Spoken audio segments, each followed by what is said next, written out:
আসসালামু আলাইকুম ওয়া রাহমাতুল্লাহি ওয়া বারাকাতুহু। ওয়ালাইকুম আসসালাম ওয়া রাহমাতুল্লাহি ওয়া বারাকাতুহু। জি বলেন। জি শেখ, আমি আল্লাহ সৌদি আরব থেকে। শেখ কেমন আছেন? শেখ ভালো আছেন? বলেন, ভালো আছেন? জি, মাশাআল্লাহ, বলেন।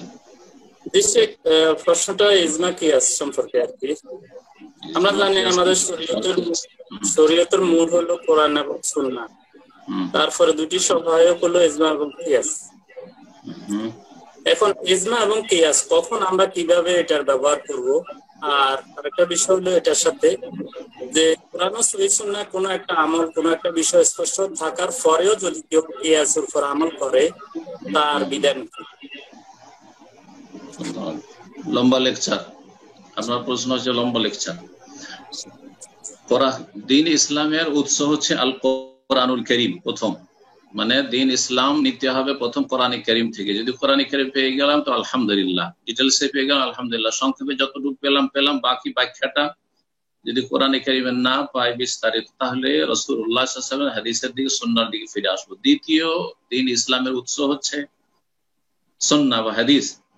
তো আমরা হাদিসে খুঁজবো এবং হাদিসটা সহিহ হইতে হবে, গ্রহণযোগ্য, মাকবুল হইতে হবে, যেন জয়ীফ জাল না হয়, এতটুকু জ্ঞান থাকতে হবে।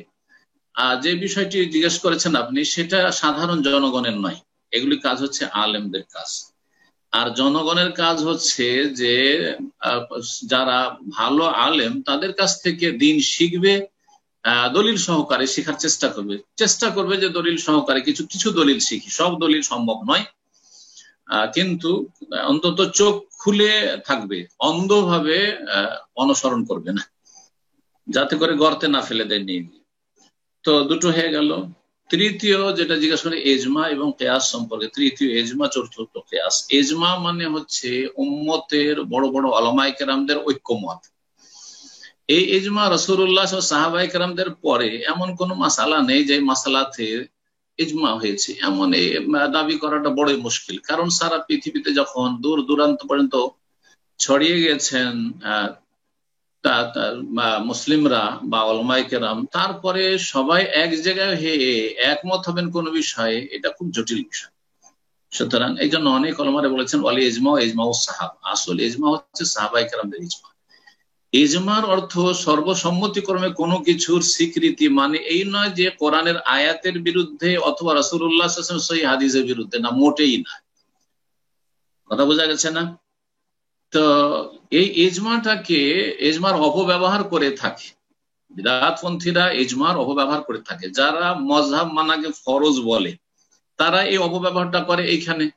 মযহাব মানা ফরজ কি দিয়ে ভাই? কোরআনে কারীমে আছে, টানাটানি করলে উলিল আমরি মিনকুম মানে মযহাব মানে উলি তো বহুবচন। তো বহুবচন হতে একজন আবু হানিফাকে মেনে তো কাজ হবে না, শুধু শাফিকে মেনে তো কাজ হবে না, শুধু মালিক শুধু একজনকে মেনে তো কাজ হবে না, তাহলে চারজন কি মানতে হবে? আমরা তো চারজনকে মানতে বলছি, কিন্তু চারজনকে রসুলের মতো করে মানতে হবে না, তারা ভুলের ঊর্ধ্বে নয়। তাদেরকে মানতে হবে, তাদের ইজতিহাদ, মেহনত, দিনের খেদমত শ্রদ্ধার সাথে লেখাপড়া করতে হবে, চর্চা করতে হবে। যেটা ভুল বেরিয়ে যাবে সেটাকে সসম্মানে ছেড়ে দিয়ে যেটা সহি তার কাছ থেকে নিতে হবে। যেখানে ইমাম শাফির ভুল পেয়ে গেলাম, আমি আবু হানিফা ঠিক পেলাম, ওইটা নিয়ে এলাম। যেখানে ইমাম আহমদেরটা ঠিক পেলাম, তার অন্যদেরটা ছেড়ে দিলাম। এটা হচ্ছে উলিল আমরি মিনকুম, উলামায়ে কেরামদের আনুগত্য করা। একজন আলেমের অন্ধ অনুকরণ বোঝানো হয়নি, কিন্তু অবব্যাখ্যা করে থাকে। কোরআনে আছে মযহাব মানার অকাট্য দলিল, এই তো শিখেছে বা শিখিয়েছে দেশে। যাদের অন্তর বাঁকা তাদেরকে আল্লাহ এভাবে বিভ্রান্ত করেছেন। ইজমা হাদিসের বিরুদ্ধে হবে না। রাসূলুল্লাহ সাল্লাল্লাহু আলাইহি ওয়াসাল্লামের জামানা চলে গেল, তারপরে সাহাবায়ে কেরামদের জামানা চলে 110 হিজরি পর্যন্ত, তাবেঈনদের জামানা চলে গেল, তাবেঈনদের যুগে 4 শতক, শাহুল আলম মাহমুদ কি বলেছেন, 4র্থ শতাব্দী পর্যন্ত, মানে 300 হিজরি শেষ হওয়া না পর্যন্ত। আর 300 হিজরির মধ্যে কিন্তু সমস্ত আইম্মায়ে হাদিস, যে কুতুবুস সিত্তা, 6টি প্রসিদ্ধ কিতাব, বুখারী, মুসলিম, আবু দাউদ, নাসাই, তিরমিজি, ইবনে মাজাহ, তারপরে এই 6টি কিতাবের লেখক আইমা মুহাদ্দিসিন আর ফুকাহা, আবু হানিফা, শাফি, মালিক, সবার ইন্তেকাল হয়ে গেছে। তাহলে 4 ইমামের ইন্তেকাল হয়ে গেল, আরো 6 ইমাম, 10 ইমামের ইন্তেকাল হয়ে গেল। এখন তো মযহাব মানা শুরুই হয়নি, কারণ 4র্থ শতাব্দী পর্যন্ত কোন একটা মযহাব মেনে চলতে হবে এটা মুসলিমরা জানতোই না। স্পষ্ট হুজ্জাতুল্লাহ বালাগাতে শাহুল মুহাদ্দিস দেহরি বলেছেন।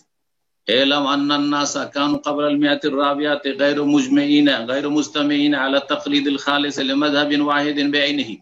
ভালো করে শুনে রাখো। এবং এই শাহুল মুহাদ্দিস দেহলভীকে ভারতের দেওবন্দের এবং দেওবন্দি সিলসিলার যত ওলামারা আছে সবাই শ্রদ্ধার সাথে মানে, যেমন আহলে হাদিস ওলামারা মানে। তাহলে আল্লাহর রাস্তে এই কথাটি মেনে নেন যে জেনে রাখো আন্নান নাসা মুসলিম লোকেরা কানু ক্বাবলাল মিয়াতির রাবিয়াতে চতুর্থ শতাব্দীর আগ পর্যন্ত গায়রু মুজতামিইনা তারা একমত ছিলেন না আলা তাকলিদিল খালিসে একবারে নির্ভেজাল তাকলিদের উপর, হ্যাঁ মযহাব মানার উপর, লিমাযহাবিন ওয়াহিদিন কোন একটি মযহাব মানতে হবে, এই তাকলিদ করতে হবে এর উপর, বেআইনি নির্দিষ্ট করে কোন একটা মযহাব মানতে হবে এর উপর কোন ইত্তেফাক ছিল না। বরং আইম্মায়ে কেরাম ইজতিহাদ করে গেছেন, ইজতিহাদে ভুল। এই জন্য ইমাম আবু ইউসুফ এবং মুহাম্মদ, ইমাম আবু হানিফা রাহিমাহুল্লাহ ডান হাত বাম হাত সবচেয়ে বড় ছাত্র যারা, এবং তারা আপন যুগের বড় বড় ইমাম আইম্মা, তারা ওস্তাদের 1/3 অংশের বেশি মাসাইলে বিরোধিতা করেছেন, মানে বিপরীত ফতোয়া দিয়েছেন। এটা স্বীকৃত হানাফি মাযহাবের ফিকহের কিতাবে। আবু হানিফা এই বলেছেন, ওয়াকাল আবু ইউসুফ হাজা, আবু ইউসুফ এই বলেছেন, মুহাম্মদ এই বলেছেন। কেন? তাকলিদ ফরজ হইলে তখনই ইজমা হয়ে গেছে। ইজমা হইলে তাহলে তারা বিরোধিতা কেন করবেন? জি, আশা করি বিষয়টি বুঝতে পেরেছেন। তো ইজমার ভুল ব্যাখ্যা করে নিজের উল্লসিদা করা আর নিজের বিধানকে প্রতিষ্ঠিত করা, এটি হচ্ছে ভ্রষ্টতা। বাকি যদি কোনো একটা বিষয় ইজমা হয়ে গেছে থাকে, এখানে একটি কথা বলা জরুরি, কারণ এমন একটা বিষয় জিজ্ঞেস করেছেন। শরীয়তে যতগুলি মাসাইল আছে সব মাসাইল দুই ভাগে বিভক্ত, হয় তাতে ইজমা আছে না ইখতিলাফ আছে। ইজমার বিপরীত হচ্ছে ইখতিলাফ, মুজমা আলাই না মুখতালাফি। যেমন 5 ওয়াক্ত সালাত ফরজ, ইজমা আছে কিনা? ইজমা আছে। হানাফি, শাফি, মালিকি, হাম্বলি, আহলে হাদিস, আহলে সুন্নাত ওয়াল জামাত যত দুনিয়ার আছে সবাই বলছে 5 ওয়াক্ত সালাত ফরজ। কত রাকাত? 70 রাকাত, ইজমা আছে।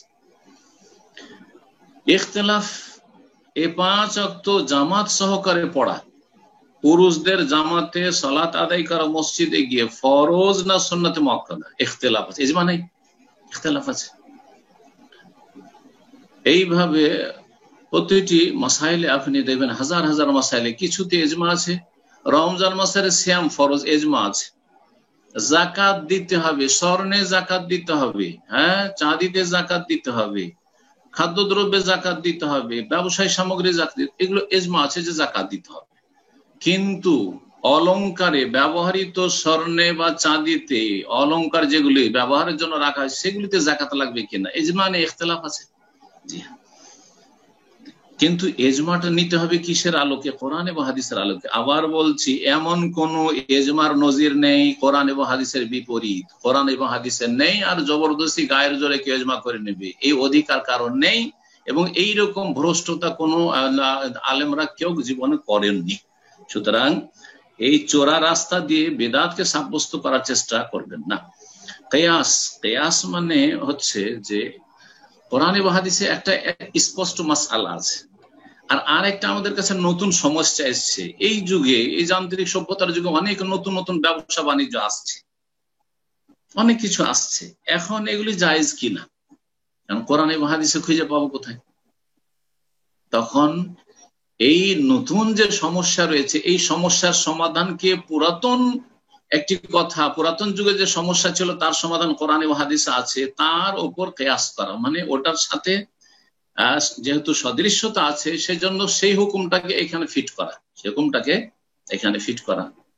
রাসূলুল্লাহ সাল্লাল্লাহু আলাইহি সাল্লামের আমলে যেসব আপনার জিনিস দিয়ে মদ তৈরি হতো সেগুলি মদ, আর এখন যদি অন্য কিছু দিয়ে কেউ মদ তৈরি করে যেটা রাসূলুল্লাহ সাল্লাল্লাহু আলাইহি ওয়াসাল্লাম মানাই ছিল না, খেজুর দিয়ে হইতো, খেজুর রস দিয়ে, অথবা খেজুরকে ভিজিয়ে রেখে হইতো, অথবা আরো কিছু দিয়ে হইতো, জব ভিজিয়ে রেখা হইতো, অন্য কিছু দিয়ে যদি এখন কেউ করে তাহলে কি সেটা মদ হবে না? হ্যাঁ, আগের মদের ওপর কিয়াস করব। কেন? যদি নেশা আসে, সেটাতে নেশা আসতো সেই জন্য হারাম হয়েছে, আর এটা তো নেশা আসে, নেশাগ্রস্ত করে সেই জন্য এটাও হারাম হয়েছে। এটা হচ্ছে কিয়াস। কিয়াস মানে এই নয় যে কোরআন ও হাদিসের বিপরীত কেউ কিয়াস করবে। দলিলের বিরুদ্ধে কেউ যদি কিয়াস করে তো তার উপর এই কথাটি ফিট হবে যেটা কোন ইমাম বলেছেন যে আউয়ালু মান কাসা ইবলিস, সর্বপ্রথম যুক্তি দাঁড় করেছিল ইবলিস। ইবলিস শয়তান কি করেছিল?